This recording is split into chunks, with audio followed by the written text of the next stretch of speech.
Olá, eu sou o Padre Beto e começa mais um Humanidade Livre, um programa que tem o apoio cultural da Alimentos Mesani. Mesani você conhece, é tradição, é qualidade, você sabe o que você coloca na mesa. Então confira as novidades da Mesani no seu site www.mesani.com.br.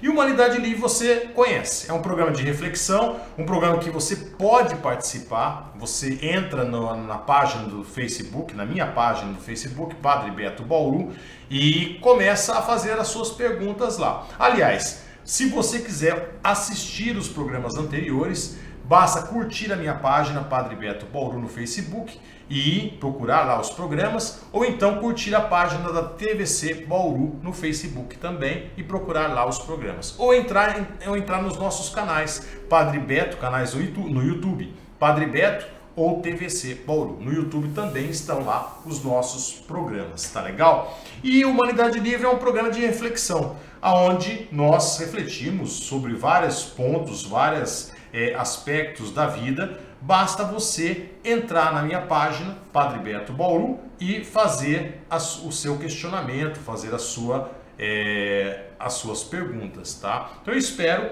a sua participação. Já estou aqui plugado já estou aqui acompanhando a página também, né? E você então pode fazer a sua pergunta, o seu questionamento, pode lançar um tema para discussão, porque a gente está a fim de interagir com você. Mande sua pergunta no Facebook, Padre Beto Bauru, e eu vou ter assim o maior prazer em abordar a sua pergunta, se eu souber, é claro, responder. Não é? Se eu não souber respondê-la, eu vou procurar pesquisar, não é? E vou trazer a sua resposta, não é? No próximo programa. A Maria Magadala, ela me pergunta se eu sou a favor da mudança de sexo nas crianças transexuais. Olha, eu não sou médico, não é? E não sou especialista, eu não sou psicólogo, não sou psicanalista, não sou psiquiatra, não sou médico que pesquisa o assunto, não é? Mas eu acredito que é muito cedo, não é? Eu acredito que a criança, mesmo ela já mostrando sinais da transexualidade, ela precisa esperar um pouco mais. Talvez até por uma questão de organismo, eu não sei, não é? Por isso que eu não posso responder essa pergunta, mas acredito que de bom senso seria esperar um pouco mais o amadurecimento ou o desenvolvimento do organismo dessa criança. Mas vou procurar ler sobre o assunto, tá? Pode ser que o meu posicionamento esteja errado, não é? E a Maria Magadala também faz uma outra pergunta. Ela diz assim: quando Jesus diz, ide e batizai e evangelizar a humanidade, ele está dizendo para que a humanidade mude de religião? Olha, não.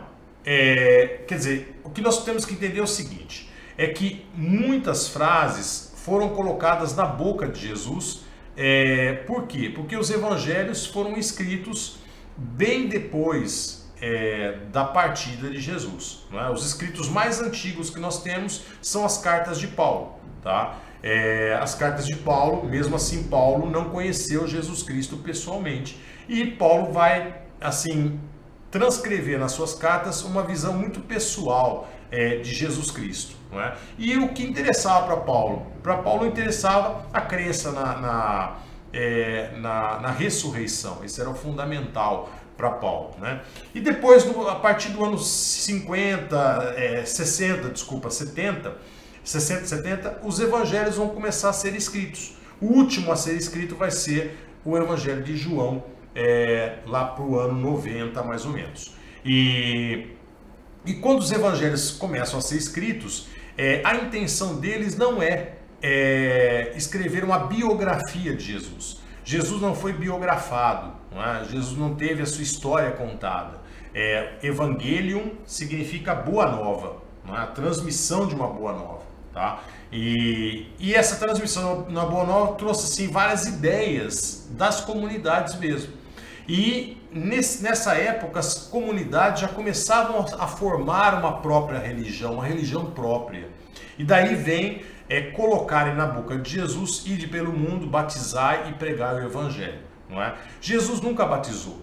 Jesus não era uma pessoa de batizar, né? João Batista sim tinha o rito do batismo. Jesus nunca teve o rito do batismo. Jesus nunca batizou, não é? O que Jesus quis fazer? Jesus quis transmitir uma mensagem de amor. O que Jesus vai pregar é o reino de Deus. Essa é a grande pregação de Jesus. É o reino de Deus. E o que é o reino de Deus? É o reino de amor. E aqui toda religião cabe. Desde que essa religião pregue o amor. Então, Jesus Cristo não pregou religião alguma. Não é? São as comunidades nascentes, ali no início do cristianismo, que vai ter o interesse de trazer pessoas para si, e aí essas pessoas vão passar pelo batismo e vão entrar para essa religião. Mas isso é uma fase muito posterior, tá? Jesus Cristo não teve esse interesse. Jesus Cristo tinha o interesse de pregar o reino de Deus, que é um conceito universal, onde a humanidade toda está incluída, independentemente das suas crenças, e aonde as pessoas possam se amar, se respeitar, não é? E viverem bem. Esse é o reino de Deus, não é? Camarinha, é o padre Camarinha lá de Portugal, e ele diz o seguinte: crê que Lázaro não suportou a ausência física de Jesus e caiu doente, acabando por morrer. Olha, pode ser, é uma tese, não é? É uma tese. Eu não sei se nós, na verdade, Camarinha, nós não sabemos a origem da morte de Lázaro, né? Nós sabemos que Lázaro estava doente, né? Essa notícia supostamente chega nos ouvidos de Jesus, não é? E Jesus ele sente, né, que Lázaro vai partir, por isso que ele volta, não é? Mas se Lázaro ele ficou doente com a ausência de Jesus Cristo, porque os dois tinham uma amizade profunda, não é? Nós não sabemos. É uma tese simplesmente, não é? E pode ser sustentada ou não, não é? Mas o fato é que nós não sabemos absolutamente nada do Lázaro histórico, não é? O padre Alessandro De Luca: Padre Beto, diga o que de fato é conversão. Olha, conversão, a palavra já diz, né? Converter-se, né? Eu faço uma conversão. Quando eu faço uma conversão com o carro, o que eu faço? Eu volto, né? Então eu volto. Então converter-se significa voltar-se para si mesmo, analisar como eu estou vivendo, de que forma eu estou vivendo, e aí então fazer uma modificação, uma melhora nessa minha vida. Aí pode acontecer uma metanoia, uma transformação de vida. Isso é conversão. Então conversão é um processo constante que deve existir em nós. Então a conversão não acontece somente uma vez. A turma pensa que converter-se é aderir a uma religião nova, né? Então eu me converti à igreja evangélica, eu me converti ao catolicismo, eu me converti ao espiritismo e assim por diante. Não, aqui é usar o conceito conversão de uma forma totalmente errônea e tirar o conteúdo tão importante que é da conversão. A conversão é um processo constante, é um processo que eu devo fazer sempre. Ou seja, olhar profundamente para a minha vida, analisar a minha vida, os prós e os contras, os pontos positivos e os pontos negativos, e procurar tomar atitudes para que os pontos negativos sejam eliminados e eu possa melhorar cada vez mais como pessoa humana. Quando eu faço isso, eu estou passando por uma conversão. Tá? Aí acontece uma metanoia, ou seja, uma transformação da minha vida, e aí então eu fiz o movimento da conversão. Tá? Então conversão é isso, não é aderir a uma religião, não é me converter a uma religião, não, aí eu não estou me convertendo, eu estou indo para uma religião. Não é? A conversão não, é uma análise profunda de si mesmo e a mudança daquilo que deve ser transformado na minha vida. E por isso que há vários momentos de conversão na nossa vida, né? E há vários momentos no nosso calendário que nos convidam à conversão. não é? Então, se eu estou na quaresma, a quaresma é um momento de convite de conversão, para conversão. Se eu estou no advento, que é a preparação para o Natal, também é um convite para que eu faça essa análise, mas eu não preciso esperar esses momentos também não. Basta eu sentar um pouco, pensar sobre a minha vida e ver os pontos negativos, né, dessa minha caminhada e poder fazer ou dar passos, né, poder dar passos significativos para que a minha vida se torne uma vida melhor. Não é? Então isso é conversão, tá? Bom, eu espero as perguntas de vocês, agradeço ao Padre Camarinha, ao Padre Alessandro, não é? O Padre Camarinha lá de Portugal, o Padre Alessandro lá de Vicentina, Mato Grosso do Sul, e eu espero a participação de vocês com novas perguntas. Agradeço também a Maria Magadala, que sempre participa aqui dos nossos programas. Não é? A conversão, voltando ao tema, primeiro ela perdeu a sua força pelos religiosos utilizarem a palavra como se fosse a adesão a uma religião, ou seja, eu me converti para uma religião. Então, pronto, enfraqueceram a palavra. Não é? E também hoje ela está um pouco esquecida, porque nós estamos muito voltados para fora, né? Muito voltados para o que está fora de nós. Né? E muito pouco introvertidos, né? Introspectivos, né? Nós deveríamos analisar mais os nossos atos, né? Nós estamos muito ligados nas redes sociais, no WhatsApp, naquilo que as pessoas falam ou naquilo que as pessoas dizem de nós, preocupados demasiadamente com a aparência nossa, não é? E não preocupados exatamente com o que realmente nós estamos vivendo, ou como realmente nós estamos vivendo, e o que realmente nós estamos fazendo aqui na nossa vida, na nossa existência. Então, se nós estivéssemos mais ligados a isso, talvez o mundo seria um mundo melhor, não é? Porque as pessoas, então, se transformariam mais, não é? Roberto Santos, voltei sim, nós estamos aqui. Você entra no Facebook, Padre Beto Bauru, e participa do Humanidade Livre. O Alessandro, ele diz o seguinte: então por que os cristãos, de uma forma mais específica, por que ao invés de seguir o amor que Cristo pregou, eles seguem mais as leis e pregações de Paulo? Porque há vários fatores aí, né? Há vários fatores. Primeiro que quem vai criar realmente o cristianismo é Paulo. Paulo é que vai dar os fundamentos do cristianismo, né? Por muito tempo, eu também acreditei que o cristianismo tivesse sido fundado por Jesus Cristo, não é? E na verdade não é. Paulo é que vai dar os fundamentos do cristianismo que existe aí, tá? As regras morais, os preceitos religiosos, enfim, muita coisa vem da concepção de Paulo. Nós não podemos esquecer que Paulo ele é um cidadão romano e um cidadão judeu. Ele perseguia os cristãos, os chamados cristãos, e depois ele vai se converter ao cristianismo. E aí ele vai criar as bases teóricas do cristianismo. Mas ele vai fazer isso através do quê? Através da filosofia que ele aprendeu, que era a filosofia estoica. Então, muito do estoicismo e do platonismo vai estar nas bases do cristianismo. E Jesus Cristo está muito longe disso. Jesus Cristo ele vai ser um semita que vai pregar o amor, simplesmente. E o amor incondicional e o amor que não divide os prazeres da vida. Não é? Paulo vai dividir os prazeres da vida. Não é? Para ele, a vida tem que ser privada de prazeres. Jesus Cristo não vai pregar isso. Jesus Cristo vai viver todos os prazeres da vida. No domingo passado mesmo nós refletimos uma passagem que os moralistas religiosos não gostam muito, né? Que é a passagem que Jesus transforma a água em vinho para que a festa continue. Tá? E o vinho naquela época era um vinho que embriagava, não era suco de uva, não era Fanta uva.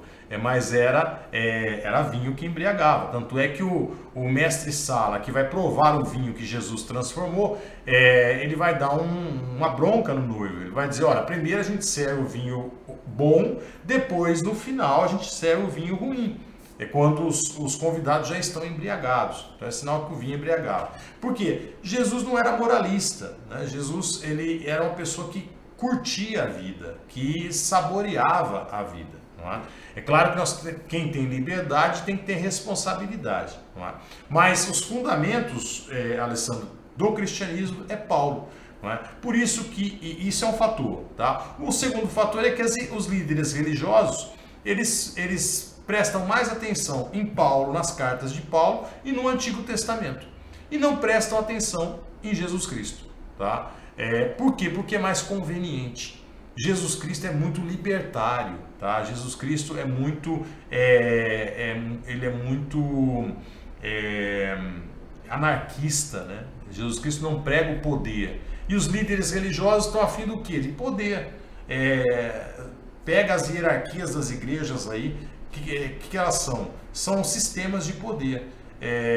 E Jesus Cristo é contra qualquer forma de poder, ele vai contra os líderes religiosos da época justamente pelo exercício de poder sobre as outras pessoas. Então, por isso que as religiões cristãs, elas falam em nome de Jesus, mas não prestam atenção em como Jesus viveu, tá? E nem pregam como Jesus viveu. Por quê? Porque aí elas pregariam contra elas mesmas, contra a estrutura na qual elas vivem, tá?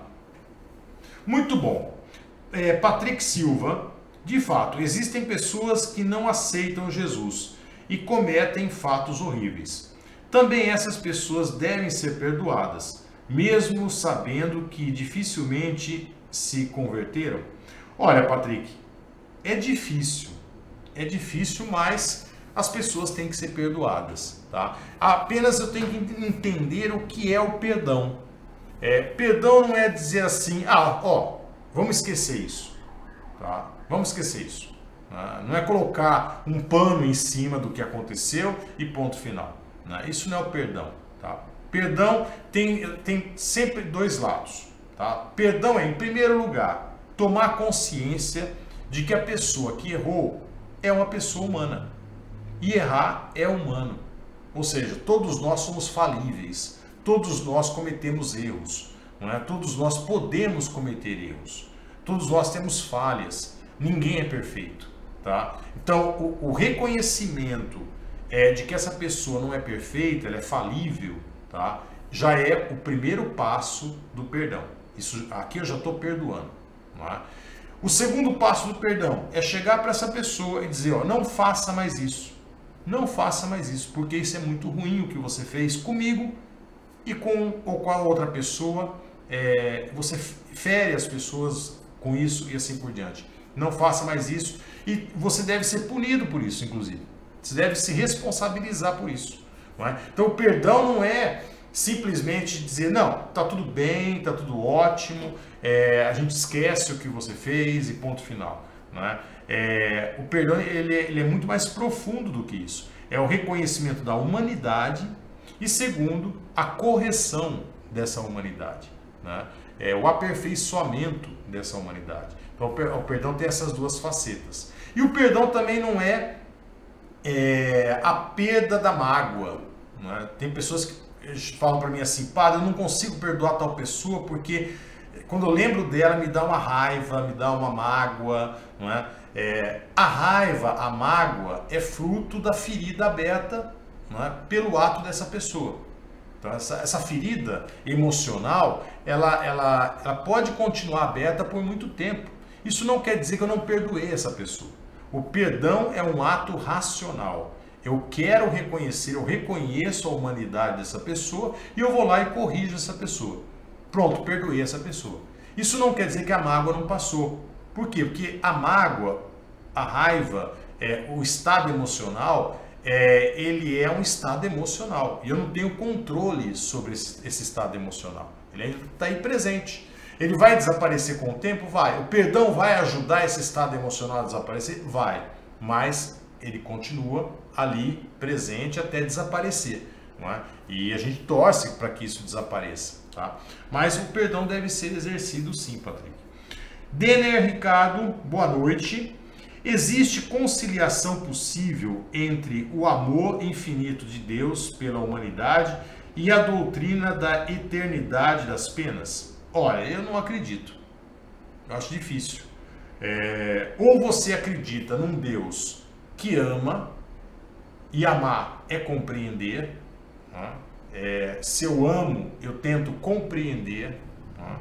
E essa doutrina das penalidades, né? E o ser humano foi criando para cada erro humano, né? Para cada ato ruim do ser humano, várias penalidades, né? Aquela coisa toda, né? Ou você acredita num Deus que castiga, ou você acredita num Deus que ama. Aí vem os moralistas e dizem assim: ah, mas quem ama também castiga, tá? Quem ama não castiga, quem ama esclarece, tá? Quem ama esclarece, não é? Quem ama não castiga, quem ama esclarece, tá? Ah, Deus está te castigando para você aprender isso, não é? Não, Deus não castiga ninguém. Os males da vida existem na vida, não é? Porque nós estamos dentro de leis naturais ou então nós mesmos aqui provocamos esses males, não é? Mas Deus não castiga ninguém para corrigir ninguém, tá? Deus somente esclarece as pessoas. E Jesus Cristo esclareceu muita coisa, acho que é a maior parte das coisas. Mazuki Moraes, deixa eu tomar uma água aqui, peraí só um pouquinho. Deixa eu falar um pouco sobre o que aprendi sobre o assunto.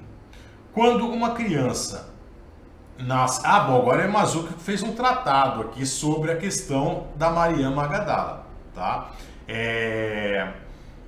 Que a Mariana deve ler aí, não é? Bom, deixa eu ler aqui. Quando uma criança nasce hermafrodita, por exemplo, segundo profissionais da área da saúde e movimento LGBT, essa criança deve ser acompanhada por um profissional para saber com qual dos dois gêneros ela se identifica. Perfeito, também concordo. Então, se ela nasce hermafrodita, essa criança deve ter o amadurecimento para ela reconhecer, através da ajuda de com profissionais também, qual o lado que ela mais se identifica. Os pais ou médicos não devem, antes disso, escolher por si mesmos qual dos gêneros deve ser eliminado. Isso vale para uma criança transexual ou adulto transexual. Isso eu não sabia, Mazuki. Então isso vale também para a criança transexual como para o hermafrodita. Há acompanhamento. Não se faz cirurgia assim de criança, não. Não é comum isso e que não possa existir uma exceção como caso excepcional. O fato é que existem fake news sobre esse assunto para desmerecer os transexuais e a necessidade de adequação de gênero para pessoas que sofrem por não se identificarem com o que nasceu biologicamente. Perfeito, Mazuki. Muito, muito bem esclarecido.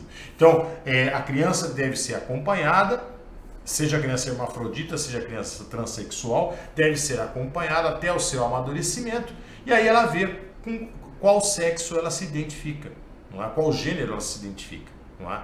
E aí então fazer a operação. Tá legal, muito bom. Padre Camarinha, verdade, Padre Beto, do mesmo vinho nas bodas de Canaã, milagre. É desse vinho que num outro banquete Jesus se servirá. Exatamente.